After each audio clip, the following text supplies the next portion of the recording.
Okay तो मैंने आपको आज सवाल पूछा था और बच्चों ने बहुत बढ़िया जवाब दिए है ना। तो हर रोज़ मैं आपसे सवाल पूछ रहा हूँ। आज हमारा डे 4 है। मैंने आपसे पूछा कि रैंडम सैम्पलिंग है ये ज़्यादा रिलायबल वैलिड रिसर्च में क्यों मानी गई है ना, कि रिसर्च में इसकी रिलायबिलिटी वैलिडिटी ज़्यादा क्यों है। इसमें ना बच्चों ने बढ़िया आंसर लिखे है ना। जैसे ना यहाँ पर मैं कुछ आंसर दिख रहा था, इसको अगर मैं आपको जूम करके दिखाऊँ, मैं आपको इवैल्यूएट करता हूँ, समझा भी दूंगा। तो जैसे ना रिलायबिलिटी एंड वैलिडिटी आपने ढंग से समझाई, यहाँ पर बात सही है ना। और उसके बाद कि किस तरह से रैंडम सैम्पलिंग, जैसे ना अब ये जो वैष्णवी यादव का आंसर है ना, इसमें ना पर्टिकुलरली एक चीज़ नज़र आती है कि ना कि जो बहुत सारा स्पेस ना यहाँ पे लगा दिया उन्होंने, जो रिलायबिलिटी वैलिडिटी समझाते हुए है ना, उस पर बहुत कम लगना चाहिए था। और ये सवाल ना रैंडम सैम्पलिंग पे फोकस्ड ये बताना था, है ना। जैसे अब यहाँ पर जो नम्रता अग्रवाल का मैं पेपर भी खोल कर देखता हूँ अगर, तो यहाँ पर पेपर में ना जैसे रैंडम सैम्पलिंग के बारे में बताया, रिलायबिलिटी वैलिडिटी है ना, बहुत सारा पेज निकल गया इतने में। मतलब ये ना हमें चीज़ सीखनी है। मोर रिलायबल वैलिड क्यों होती है, क्योंकि यहाँ बताया रिप्रेजेंटेटिव है और उसमें जो एक प्रोबेबिलिटी है कि जिसे ना कि आने की सब यूनिट की सैंपल की रैंडम सैंपल, ये सब चीज़ें बढ़िया बताई आपने। लेकिन अगैन मैं बता रहा हूँ, ये थोड़े से कम स्पेस में रैपिडली होना चाहिए था, यहाँ पर हमने स्पेस एक्स्ट्रा लगा दिया। अब यहाँ पर लेकिन कुछ आंसर हैं ऐसे वाले जो आपको लगेंगे देख के कि येस कि ऑल राइट। कुछ बच्चे ऐसे मुझे दिख रहा है नाम की ना, हमारे जैसे उसमें आंसर राइटिंग मॉड्यूल में भी है ना। जो आंसर राइटिंग हम हर रोज़ दोस्तों आंसर राइटिंग करते हैं, we are writing 3 answers daily. And मेरी अटेम्प्ट है कि 30 से 40 मिनट में आपको करा दूँ मैं 3 आंसर्स, उस आपके क्वेश्चंस भी देख लूँ। आपका ना इवैल्यूएशन नहीं है, but I still open up those things and मैं कुछ ना बिल्कुल छोटे छोटे से इनपुट्स दे रहा हूँ जिससे बच्चे अपने पॉइंट्स इंप्रूव कर रहे हैं। जैसे यहाँ पर मैं आपको चाहूँगा बताना कि रिलायबिलिटी वैलिडिटी ज़्यादा क्यों है, स्ट्रेट फॉरवर्ड उसी पर आ गए। लेकिन थोड़ा सा बताना चाहिए था पहले कि रैंडम सैम्पलिंग है क्या, है ना। तो ये इसलिए से थोड़ा सा बताया शुरू में मेघा ने, एंड देन बायसेस हट जाते हैं ये वो, इसलिए ना it's a better answer than the previous ones. और मैं आपको बस यही छोटी छोटी बातें, लेकिन random versus non random and limitations बता के बहुत ही बढ़िया तरह से ये जो सवाल का जो स्ट्रक्चर जो फॉलो किया। अब यहाँ पर अगर सृष्टि का आंसर भी देखें अगर, तो रैंडम सैम्पलिंग क्या है, सैम्पलिंग के बारे में बताना शुरू किया, रैंडम सैम्पलिंग के जैसे थोड़ा डायग्राम बना के कोशिश की। लेकिन दिस इज़ नॉट क्लियर। एक बात यहाँ पे प्लीज़ ज़रूर सीखो कि ना, ज़रूरी नहीं है कि हर बार मैं डायग्राम बना दूँ तो मेरा आंसर अच्छा हो जाएगा, है ना। तो डायग्राम बनाने का भी कोई पर्पज़ होना चाहिए, मतलब जैसे कि क्लैरिटी बढ़े। जैसे आज हमारे एक आंसर राइटिंग मॉड्यूल में बच्चे का डायग्राम बहुत सिंपल था, लेकिन बैनी उनका नाम है शायद, हाँ बैनी का था, और बहुत ही बढ़िया बहुत ही सिंपल तरह से जो एक इन्फॉर्मेशन कन्वे की गई थी। अब यहाँ पे देखो, जैसे कि रैंडम सैम्पलिंग है जो ये आंसर राहुल का है, और प्रोबेबिलिटी नॉन प्रोबेबिलिटी है ना, सैम्पलिंग के बारे में यहाँ बताया हुआ। थोड़ा सा रैंडम सैम्पलिंग पे जल्दी पहुँचो, मतलब ये चीज़ें ना थोड़ी सी नॉट रिक्वायर्ड है। जब वो पूछ ही रहा है ना हमसे रैंडम सैम्पलिंग, तो रैंडम सैम्पलिंग पे डायरेक्ट आओ। और क्या होता है रिलायबिलिटी वैलिडिटी पर आए हम यहाँ पर, है ना। तो ये जैसे मतलब हमें जो मेंस में ना we have to cut the clutter and बिल्कुल straight away get to the point कि क्या है ना। ये रिप्रेजेंटेटिवनेस, ये आपने बताया लिमिटेशंस, ये सही था, बस थोड़ा सा वो शुरू में आपने जो ये लिखा ये अवॉइड करना था शुरू वाला। ओके ठीक है। अब यहाँ पर जो आंसर है तनु का, इंटर सब्जेक्टिव रिलायबिलिटी, आपने वैलिडिटी के बारे में बताया। तो यहाँ पर जो रैपिडली ये वाला आंसर भी है, इनका भी मैं देख लेता हूँ, है ना। मैं सभी बच्चों का आंसर तो बता ही रहा हूँ, यही इसका वीडियो का पर्पज़ है। साक्षी भारती कल भी लिखा था, थोड़ा सा इसको जूम आउट करके देखें।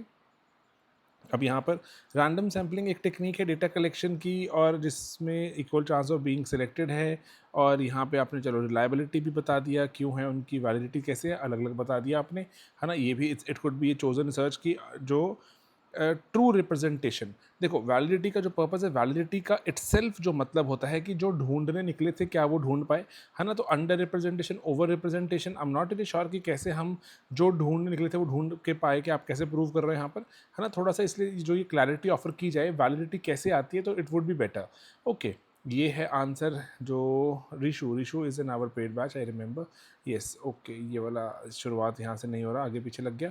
Okay then I tell you the exact answer and a few resources कि रिसोर्सेज फॉलो क्या कर सकते हो।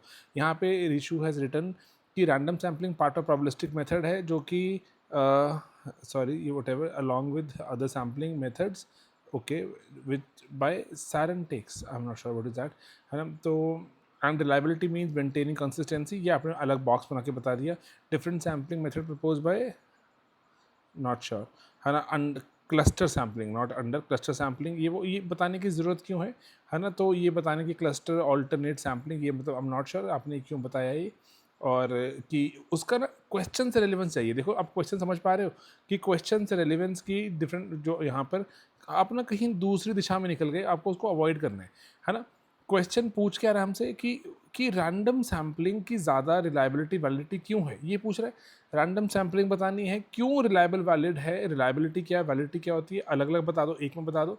इसका मॉडल आंसर भी हमारी वेबसाइट पर है। हमारी वेबसाइट पे हमने सभी के सभी जो सवाल हैं, देखो ये मैं आपको बता देता हूँ, साल दर साल है ना। आप यहाँ पे स्लीपी क्लासेस वेबसाइट पे आओगे और यहाँ पर आप जो जाओगे जैसे डाउनलोड्स के रिसोर्सेज में जाओगे, तो यहाँ पे हमने, जैसे मैं आपको दिखा देता हूँ, डाउनलोड के गए रिसोर्सेज में बहुत सारे रिसोर्सेज लगे हुए हैं, है ना। तो जो रिसोर्सेज हमने जब क्लिक किए तो ऑल राइट, ओके, सोशोलॉजी आ गया। सोशोलॉजी पे क्लिक किया, सोशोलॉजी में हमने सॉल्व PYQs देखे, ये वाले जिसको हम पहुंच गए यहाँ पर फिर से, है ना। इसको मैं बंद करता हूँ। यहाँ पर 2015 का सवाल है ये वाला, 2015 में क्वेश्चन नंबर 3 है ये। ओके, आपने यहाँ पर इसलिए ना ये इस तरह से भी लगे हुए हैं, और जो ये आप जो पूरे एक एक सब्जेक्ट वाइज, मतलब टॉपिक वाइज भी उठा सकते हो, चैप्टर 1 के, चैप्टर 2 के, वो भी मैंने फ्री ऑफ कॉस्ट लगाया हुआ है। बुक चाहते हो तो बुक अमेजॉन फ्लिपकार्ट से खरीद सकते हो, है ना, वो प्रिंटेड है तो उसके पैसे देने पड़ते हैं आपको। Okay, then why is random sampling set to have reliability and validity in research, ये पूछा, इसलिए आप पहले ना स्ट्रक्चर बताया, पहले एक्सप्लेन कर दो और कि क्यों उनकी ज़्यादा होती है, कंक्लूजन करना, है ना। सिंपल, इसका कोई स्ट्रक्चर में ज़्यादा प्रॉब्लम नहीं होनी चाहिए कि स्टैटिस्टिकल मेथड है जहाँ पर लार्जर पॉपुलेशन को, जैसे लार्जर पॉपुलेशन में रैंडम सैम्पलिंग की जाएगी ना, छोटी पॉपुलेशन में कैसे करोगे, तो इसीलिए कोई स्पेसिफिक ऑर्डर या पैटर्न फॉलो नहीं किया जाता, है ना। और इसीलिए यहाँ पर ना जो आइडिया है कि एक्यूरेटली सोशल रियलिटी को, है ना, वर्ड यूज़ करें, जिसको स्टडी कर रहा है उसको एक्यूरेटली, सैम्पलिंग सैम्पलिंग का आइडिया यही होता है ना। तो इसीलिए सैम्पलिंग का आइडिया ही वही है कि मैं पूरी सब्जी खा के चेक नहीं करता ना नमक कितना है, मैं थोड़ा सा सैंपल खा के चेक करता हूँ।